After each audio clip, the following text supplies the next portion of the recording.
हरू अब आज चाहिँ मैले अब डेली ब्लग भन्न मिलेन, मेरो मिनी ब्लग, विकली मिनी ब्लगमा हजुरहरू सबैजनालाई धेरै धेरै स्वागत छ है। आज मेरो स्कुल छुट्टी, क्रिसमस डे, अनि नानीको पनि छुट्टी, हस्बेन्ड पनि फ्री हुनुहुन्थ्यो। अनि अब आज चाहिँ मैले ब्लग बनाउँछु, धेरै दिन भयो भनेर बनाएको।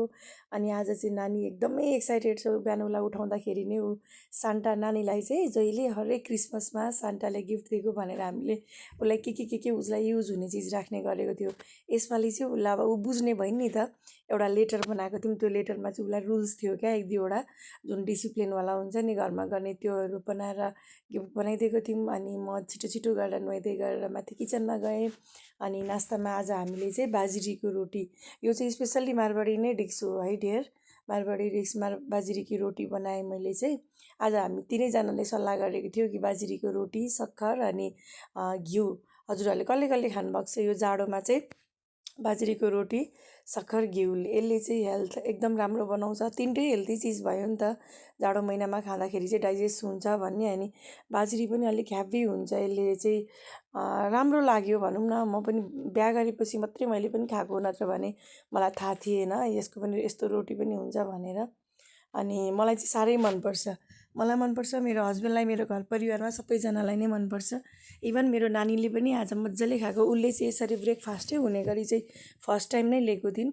अनि कस्तो हेर्दाखेरि चाहिँ कालो हुने क्या यो बाजरीको आँटा चाहिँ। सुरुमा त मलाई आँटा लगाउन पनि आउँदैन थियो, यो कस्तो अलिक अर्कै खालको नै हुन्थ्यो।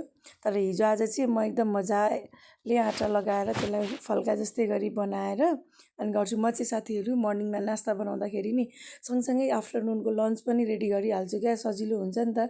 आँटा लगाएर राखेँ, सँगसँगै यता सब्जी र दाल पनि बनाइहालेको छु।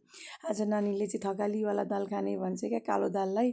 अनि कालो दाल बनाएँ। उतातिर सब्जी पनि पाक्दैछ मेरो। यता यो बाजरीकी रोटी चाहिँ नि स्पेसल्ली मेरो घरमा चाहिँ मेरो सासू मम्मीले यसरी हातले नै ड्याप ड्याप गरेर बनाइसिन्थ्यो होइन। अनि उहाँले बनाएको देखेर मैले पनि त्यसरी नै सिकेँ, किनभने रोटी बनाउन नै मैले मेरो सासू मम्मीसँगै सिकेको।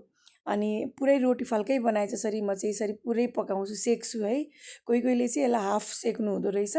अनि पछि जब घिउ र सक्खर हालेर खाने बेलामा फेरि मजाले सेकेर गर्नुहुन्छ। म चाहिँ मजाले नै पहिले फल्का जसरी बनाएर राख्छु, अनि खाने बेलामा पछि फेरि यसरी मजाले तातो गरेर सेक्छु। धेरै बेर राख्दिनँ यसरी चाहिँ, अलिक त्यो हार्ड हुइन्जेलसम्म सेकेर अनि सक्खर अनि घिउ हालेर मजाले त्यसलाई चुर्ने हो कि। हेर्नुहोस् है, मैले चुरेर पनि देखाउँदैछु।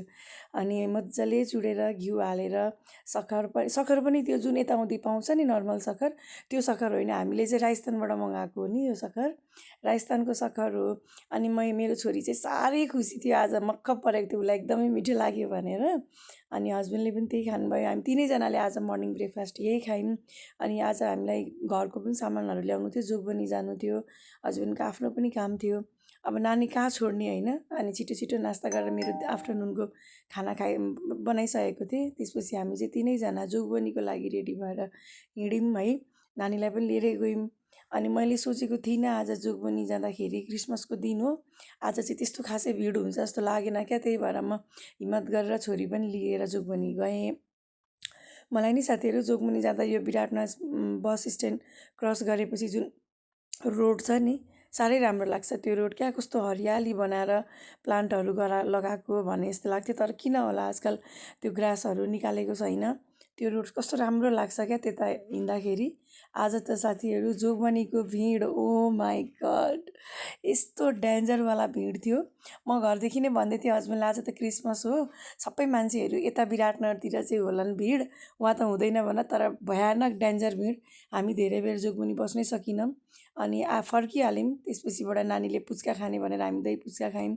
मलाई यो मनपर्छ क्या, पिनट र गुडको छ कि त्यो लिएर आएको थिएँ, खाएँ। अनि फेरि अब खाना बनाएर गएको थिएँ, सेलायो नि त। अनि गरम तातो गरेर अनि हामीले खानाहरू खायौँ। त्यसपछि हामी एकछिन दिउँसो रेस्ट गऱ्यौँ। रेस्ट गरेर उठेर नानी चाहिँ आफ्नो होमवर्क गर्न थाली।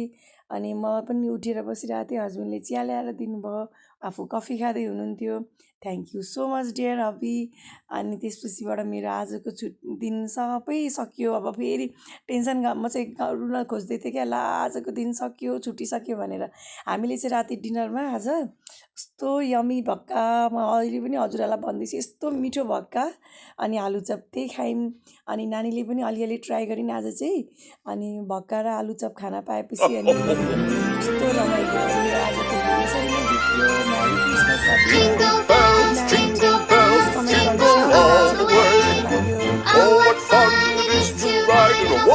open sleigh. Ho!